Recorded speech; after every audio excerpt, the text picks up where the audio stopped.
ಓಂ ನಮಃ ಶಿವಾಯ, ಓಂ ನಮಃ ನಾರಾಯಣಾಯ. ಸ್ವಾಮಿ ಕೊರಗಜ್ಜ. ನನ್ನೆಲ್ಲ ಪ್ರೀತಿ ವೀಕ್ಷಕ ಬಂಧುಗಳಿಗೆ ಶಿವಾಮ್ ಕನ್ನಡ ಆಧ್ಯಾತ್ಮಿಕ ಚಾನೆಲ್ಗೆ ಸ್ವಾಗತ. ನಾವು ಒಳ್ಳೆಯ ಕೆಲಸಕ್ಕೆ ಅಂದರೆ ಯಾವುದೇ ಒಂದು ಕೆಲಸ ಆಗಿರ್ಬೋದು, ಅಥವಾ ನಾವು ಹೊರಗಡೆ ಹೋಗ್ತಾ ಇದ್ದೇವೆ ಅಂದರೆ ಹೊಸ್ತಿಲಲ್ಲಿ ಎಸ್ಪೆಷಲಿ ಏನೋ ಒಂದು ಶುಭ ಕಾರ್ಯಕ್ಕೂ ಅಥವಾ ಏನೋ ಒಂದು ಕೆಲಸ ಆಗಬೇಕು, ಒಳ್ಳೆ ಕೆಲಸ ಆಗಬೇಕು ಅಂದರೆ ಆದಷ್ಟು ನೀವು ಏನು ತಲೆಯಲ್ಲಿ ಇಟ್ಕೋಬೇಕು, ಬಲಗಾಲನ್ನು ಮೊದಲು ಇಟ್ಟು ಹೋಗಿ.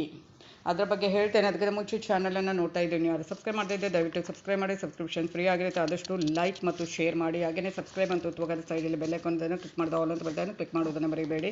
ನನ್ನ ಎಲ್ಲ ವಿಡಿಯೋ ನೋಟಿಫಿಕೇಷನ್ ನಿಮಗೆ ಬೇಗ ಸಿಗುವಂಥದ್ದು. ಹಾಗೆಯೇ ಆಧ್ಯಾತ್ಮಿಕಕ್ಕೆ ಜ್ಯೋತಿಷಕ್ಕೆ ಸಂಬಂಧಪಟ್ಟ ಉಪಯುಕ್ತ ಮಾಹಿತಿ ಇರುವಂಥ ವಿಡಿಯೋನ ನಿಮಗೆ ಹೆಲ್ಪ್ಫುಲ್ ಆಗುವಂಥ ವಿಡಿಯೋನ ಹಾಕ್ತಾ ಇರ್ತೇನೆ. ಹಾಗೆಯೇ ಇನ್ನೊಂದು ಏನು ಅಂದರೆ, ನಿಮಗೆ ಏನಾದರೂ ಸಮಸ್ಯೆ ಇದೆ, ನನ್ನ ಜೊತೆ ಹಂಚ್ಕೋಬೇಕು, ಅದಕ್ಕೆ ಏನಾದರೂ ಪರಿಹಾರ ಬೇಕು ಅಂದರೆ ಖಂಡಿತವಾಗ್ಲೂ ಆ ಸಮಸ್ಯೆಯನ್ನು ಬರೆದು ಕಳುಹಿಸಿ. ರಾಶಿ ನಕ್ಷತ್ರದ ಜೊತೆಗೆ ಗೊತ್ತಿಲ್ಲ ಅಂದರೆ ಡೇಟ್ ಆಫ್ ಬರ್ತ್ ಹಾಕ್ಬೋದು, ಎರಡೂ ಗೊತ್ತಿಲ್ಲ ಅಂದರೆ ಪರವಾಗಿಲ್ಲ, ಪ್ರಶ್ನೆ ಸ್ಪಷ್ಟವಾಗಿರಲಿ. ಖಂಡಿತವಾಗ್ಲೂ ನಿಮಗೆ ಆಗುವಂಥ ಪರಿಹಾರವನ್ನೇ, ಸುಲಭ ಪರಿಹಾರವನ್ನೇ ಹೇಳ್ತೇನೆ.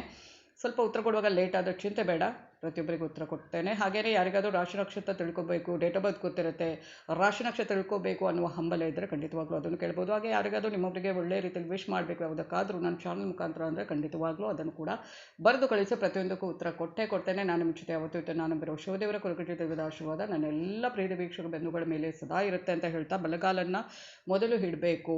ನಾವು ಮನೆಯಿಂದ ಹೊಸ್ತಿಲನ್ನು ದಾಟುವಾಗ, ಪ್ರತಿಯೊಂದು ಒಳ್ಳೆ ಕೆಲಸಕ್ಕೆ ಹೋಗುವಾಗ ನಾವು ತಲೆಯಲ್ಲಿ ಏನೇನೋ ಒಮ್ಮೊಮ್ಮೆ ಏನಾಗುತ್ತೆ, ಯಾವುದೋ ಒಂದು ಒಳ್ಳೆ ಕೆಲಸಕ್ಕೆ ಹೋಗ್ತಾ ಇರ್ತೇವೆ, ಆದರೆ ನಾವು ಏನು ಮಾಡ್ತೇವೆ, ಯಾವುದೋ ಒಂದು ತಲೆಯಲ್ಲಿ ಇಟ್ಕೊಂಡು ಎಡಗಾಲನ್ನೇನಾದರೂ ಇಟ್ಟರೆ ಆ ಕೆಲಸ ಆಗೋದಿಲ್ಲ. ನಿಮ್ಗೆ ಗೊತ್ತಿರ್ಬೋದು, ಕೆಲವರಿಗೆ ಅದೆಲ್ಲ ಎಕ್ಸ್ಪೀರಿಯೆನ್ಸ್, ಅದೇನು ಹಿರಿಯರಿಂದ ಬಂದಂಥ ಒಂದು ಒಳ್ಳೆಯ ಸಂಸ್ಕಾರ ಕೂಡ ಅದು. ಅದನ್ನು ನೀವು ಏನು ಅಲ್ಲಗಳೆಯುವಂತಿಲ್ಲ ಅಥವಾ ಮೂಢನಂಬಿಕೆನೂ ಅಲ್ಲ. ಬಲಗಾಲನ್ನು ಇಟ್ಟು ನೀವು ಹೊರಗೆ ಹೋದರೆ ಆ ದಿನ ಕೂಡ ಚೆನ್ನಾಗಿರುತ್ತೆ. ಮತ್ತು ಯಾವ ಕೆಲಸ ಮಾಡೋದಕ್ಕಾಗಿ ಮನೆಯಿಂದ ಹೊರಗಡೆ ಹೋಗ್ತೀರೋ ಆ ಕೆಲಸ ಪೂರ್ಣಗೊಳ್ಳುತ್ತೆ. ಹಾಗೆಯೇ ಮನೆಯಿಂದ ಹೊರಗಡೆ ಹೋಗುವಾಗ ಮೊದಲು ಬಲಗಾಲನ್ನು ಹೊರಗೆ ಹಾಕಿ ಅನ್ನುವ ಮಾತನ್ನು ನೀವು ಅನೇಕ ಬಾರಿ ಹಿರಿಯರ ಬಾಯಿಂದ ಕೇಳಿರ್ಬೋದು, ಅಥವಾ ಹಿರಿಯರು ನಿಮಗೆ ಯಾವೆಲ್ಲ ಸಂಸ್ಕಾರಗಳನ್ನು ಹೇಳಿಕೊಟ್ಟಿದ್ದಾರೋ ಅವೆಲ್ಲವೂ ಒಳ್ಳೆಯ ಸಂಸ್ಕಾರನೇ ಆಗಿದೆ. ಅದರಿಂದ ಏನು ಒಳ್ಳೆಯದೇ, ಎಲ್ಲವೂ ಒಳ್ಳೆಯದಕ್ಕೆ ಹೇಳಿರುವಂಥದ್ದು. ಹಿರಿಯರು ಏನು ಸುಮ್ಮನೆ ಹೇಳೋದಿಲ್ಲ. ಈಗೇನೆ ಬಲಗಾಲನ್ನು ನೀವು ಒಳ್ಳೆಯ ಕೆಲಸಕ್ಕೆ ಹೋಗೋದಾದರೆ ಏನಾದರೂ ಇಟ್ಟು ಆ ಒಂದು ಬಲಪಾದವನ್ನು ಮೊದಲು ಇರಿಸಿದರೆ ನಿಮ್ಮ ಎಲ್ಲ ಕೆಲಸಗಳು ಸಂಪೂರ್ಣವಾಗಿ ಅಂದರೆ ಪೂರ್ಣಗೊಳಿಸ್ತೀರಿ, ಮತ್ತು ಅದರಲ್ಲಿ ಯಶಸ್ಸನ್ನು ಕೂಡ ಗಳಿಸ್ತೀರಿ, ಮತ್ತು ಯಾವುದೇ ತೊಂದರೆಗಳು ಬರೋದಿಲ್ಲ.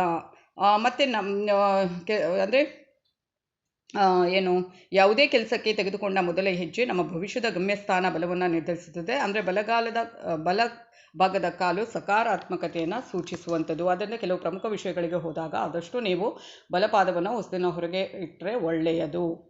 ಮತ್ತು ಆ ಕೆಲಸ ಉತ್ತಮವಾಗಿರುತ್ತೆ, ಆ ದಿನವೂ ಉತ್ತಮವಾಗಿರುತ್ತೆ. ಮತ್ತು ನಾವು ಯಾವುದೇ ಉತ್ತಮ ಕೆಲಸವನ್ನು ಮಾಡಲು ಮನೆಯಿಂದ ಹೊರಗಡೆ ಹೋಗುವಾಗ ಈ ಥರ ಮಾಡಿದರೆ ಏನು ಎಲ್ಲ ಒಂದು ಕೆಲಸಗಳು ಯಶಸ್ವಿಯಾಗಿ ಪರಿಪೂರ್ಣಗೊಳ್ಳುತ್ತೆ, ಮತ್ತು ಎಲ್ಲ ಒಂದು ಆದಷ್ಟು ಸಂತೋಷಮಯವಾಗಿರುತ್ತೆ. ಆ ದಿನ ಕೂಡ ಸಂತೋಷಮಯವಾಗಿರುತ್ತೆ ಅಂತ ಹೇಳ್ಬೋದು. ಖಂಡಿತವಾಗ್ಲೂ ಅದು ಒಳ್ಳೆಯದೇ. ನಿಮಗೆ ಅದು ಕೆಲವೊಬ್ಬರಿಗೆ ಎಕ್ಸ್ಪೀರಿಯೆನ್ಸ್ ಆಗಿದೆ, ಏನೋ ಎಡಗಾಲು ಇಡ್ತೀರಿ, ಅದನ್ನು ಆ ದಿನ ಚೆನ್ನಾಗೇ ಇರೋದಿಲ್ಲ, ಅದು ನಿಮಗೆ ಗೊತ್ತಿದ್ದವರಿಗೆ ಗೊತ್ತಿರಬಹುದು.